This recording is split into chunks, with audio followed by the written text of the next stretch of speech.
Now that you have come so far, that you dismantled everything to have access to almost everything, you're starting to look at the belts.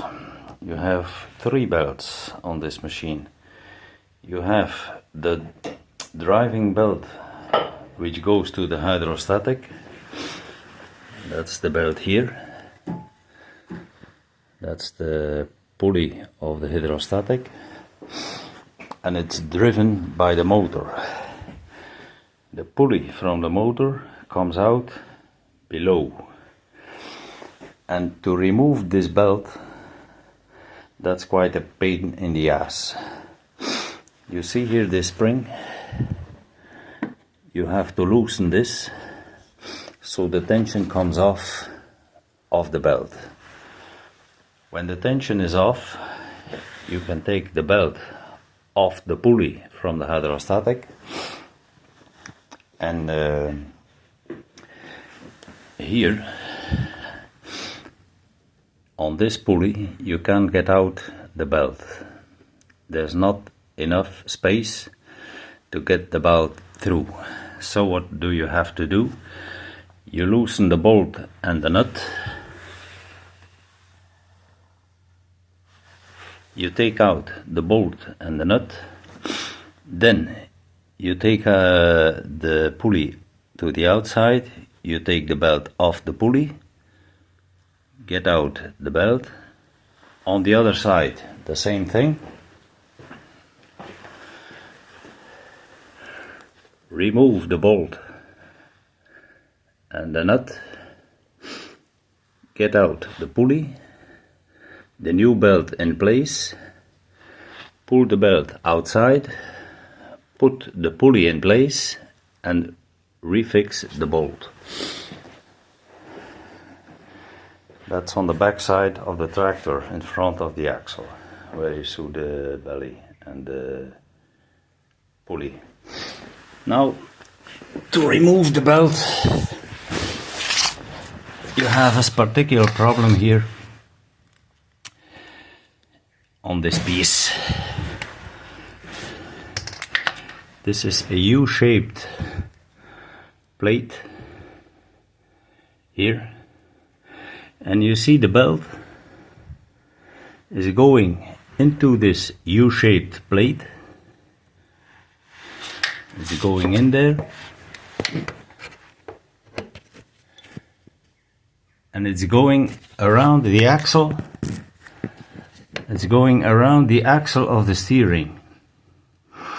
So, if the belt is loose, you can take it off the pulley from the motor.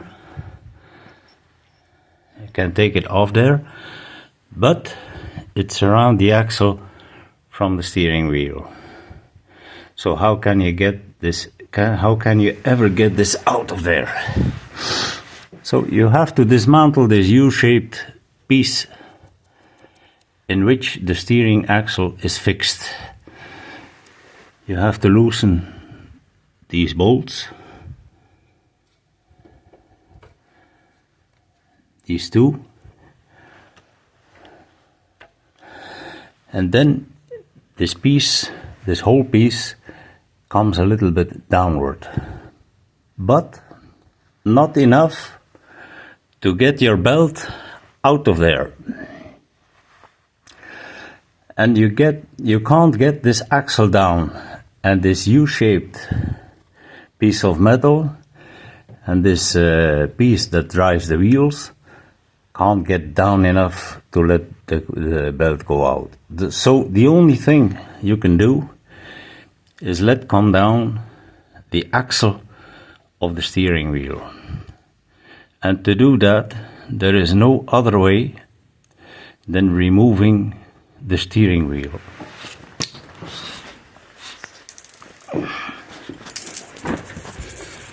So, to remove that steering wheel, that's another story.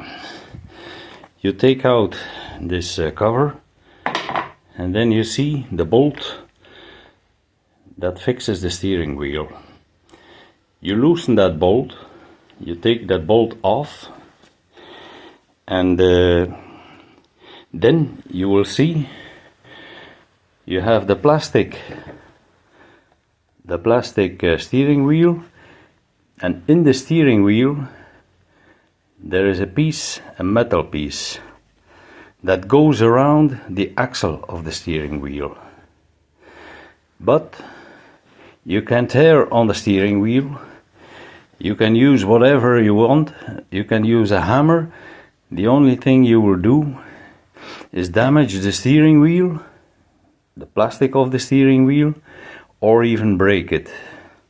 So I found a film on YouTube from a guy who gave a golden tip to remove the steering wheel. And for that you will need a small drilling machine, and you make in the center of the axle, you make a little pit. You see the pit there. Then the next thing you do, you will need a machine, a drilling machine.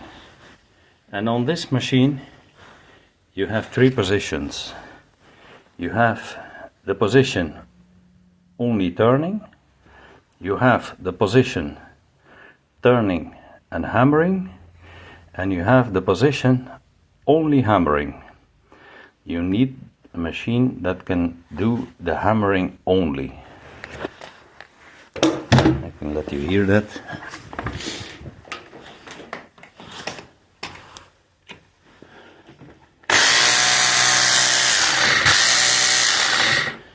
What's in here? This is a drill with what we call in Europe a SDS. It's a drill from a construction. It's a construction drill to drill in concrete, which has been broken.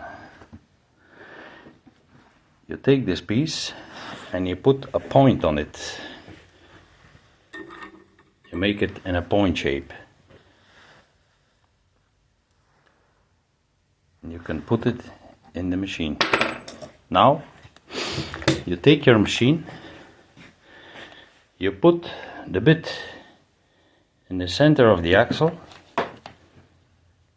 and you take the steering wheel by hand. There is a little vertical play on the axle. You have to pull the steering wheel up, and then you start your machine hammering. And in my case, the steering wheel came off in seconds, very easy, to my surprise, in fact. But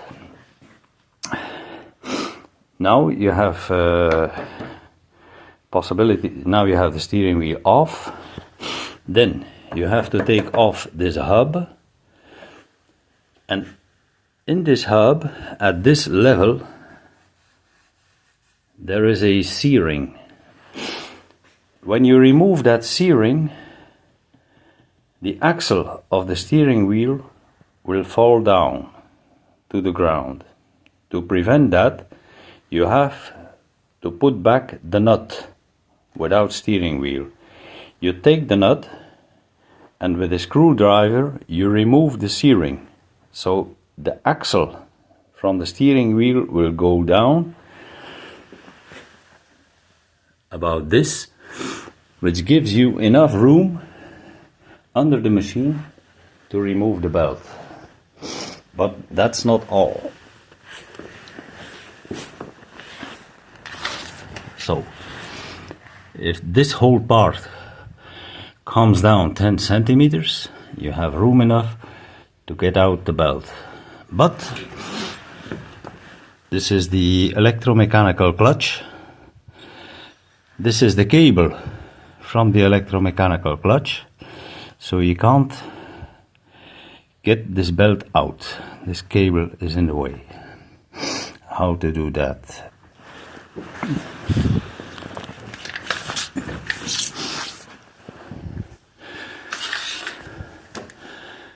There is a battery on a support here, and about here approximately there is a plate.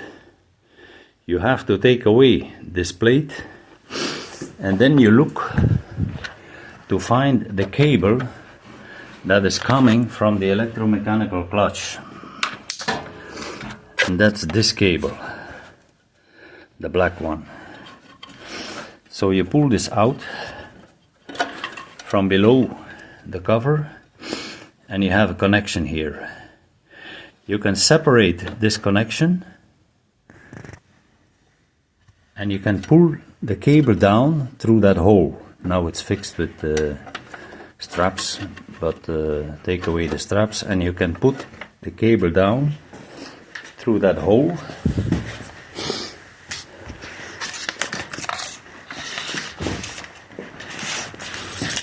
And with this cable, which is hanging down here, you can let the belt pass. There is a third obstacle, and that's this iron.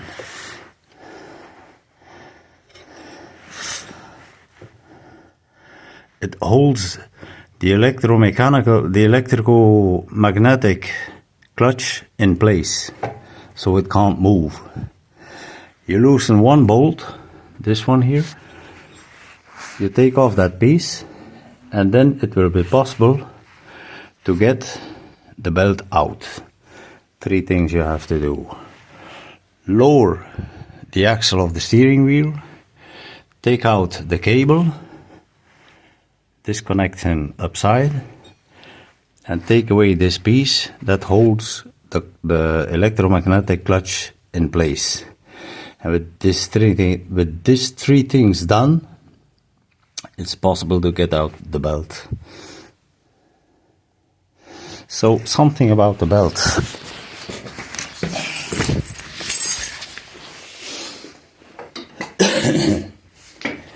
This is the original belt. It's quite large. The constructor prescribes a belt 13mm, 8mm, a German norm. The length is a difficult part also, because the length, you have the inner length,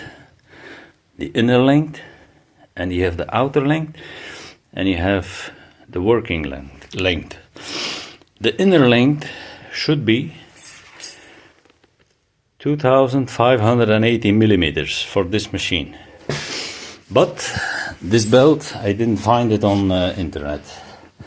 So I bought another belt, and this belt is 2591 millimeters. So it's 11 millimeters longer than the original belt. But I don't think that's a problem, because this pulley here, as you see below, you have an oval shaped hole to put this nut. Originally, this pulley was completely to the inside. I have put it now completely on the outside. So I think I compensated the 11 millimeters difference in length. And you still have the possibility to put some more tension on the belt with this spring here. So I hope there's a reasonable tension on it. I hope it will work. The other belt is not really a big problem. The old belt was in a quite bad shape. There were some cracks in it. I found the original new one. Show you. This belt is 17 millimeters large, and it has an inner length of 1200 millimeters, and that's all I know about it, but it's the same belt as this one, as the old one, so that will cause no problem. Now, with this belt in place, something about the mowing deck. This part here contains a special belt that is not like the others. It makes the belt can't move on the pulleys. The pulleys are shaped so that the belt is fixed. It's like a driving belt from a car. And the purpose of this is to maintain the blades in a position of 90 degrees. So if this blade is like this, the other blade has to be 90 degrees. So when the blades are turning, they can't touch one another. To get access to this belt, you have to remove this cover. You have to remove that cover, see? But to remove that cover, you have to remove this pulley. You have to remove the bolt, and the pulley goes on. You have here a piece that makes that the pulley can turn around the axle. So when you're taking off this pulley, to take off that pulley in the first place, you need a special device to pull it off. After you have taken this pulley off, you can take the cover away. There's no other way.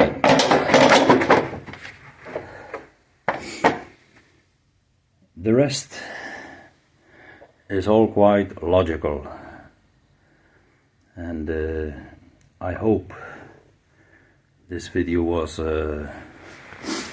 useful for someone who wants to do the same thing. Have a good day.